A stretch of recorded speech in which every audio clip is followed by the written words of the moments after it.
anymore. And I stopped laughing, but I didn't know what else to do. You know,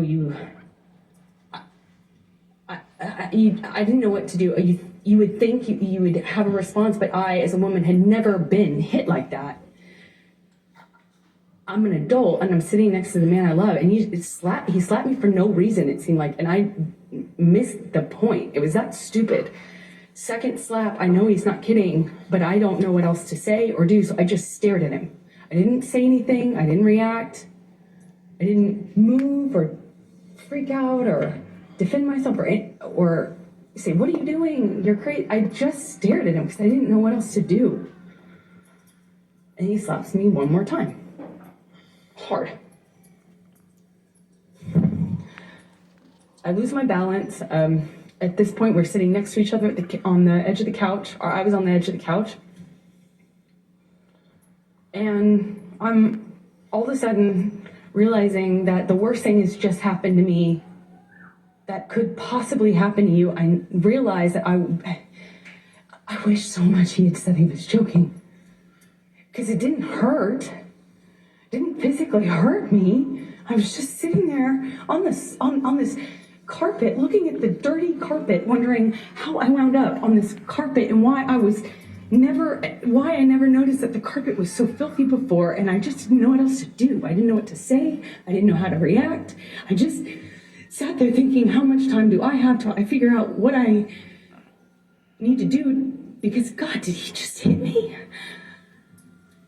No, I didn't want to leave him. I didn't want this to be the reality. I didn't want to have the man I was in love with. I know you don't come back from that. You know, I'm not dumb. I know you can't hit a woman. You can't hit a man. You can't hit anyone. You can't just hit somebody because I knew it was wrong, and I knew that I had to leave him. And that's what broke my heart, because I didn't want to leave him. I thought I got up out of that room and I'd leave the best thing that ever happened to me. And I wish I could sit here and say I stood up and I walked out of that house and I drew a line and I stood up for myself. I'm just looking at the dirty carpet, trying to will myself to get up, to walk out of the door, because I knew I needed to.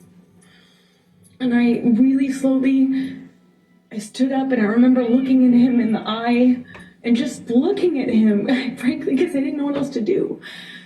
And before I know it, he starts crying.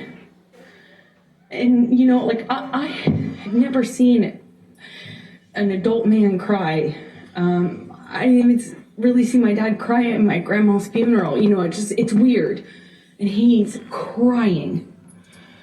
Tears, just falling out of his eyes. He gets down on his knees and he grabs my hands and he's touching my hands and he's saying to me, I will never do that again. I'm so sorry, baby. I put the fucker away. I thought I killed it and it's done. I thought I put the monster away and I've done it before. It's done.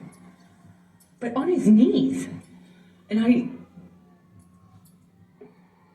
didn't have words. I didn't know what to say. I just remember thinking that it was just, he was crying. He seemed so sorry, but I knew I couldn't just forgive him because right? That means it will happen again, no? You know, like I've seen the health class videos, like everyone else. And I got up in my car. I walked to the car. I didn't say anything. I made a point to not say, oh, it's okay, or anything like that. I just didn't say anything. I got up, I went to the car, I sat in my car, and I felt like I sat there forever. I didn't want to turn the key. I just leaned my head up against the window, and I remember just seeing my breath on the windshield, you know, on the glass.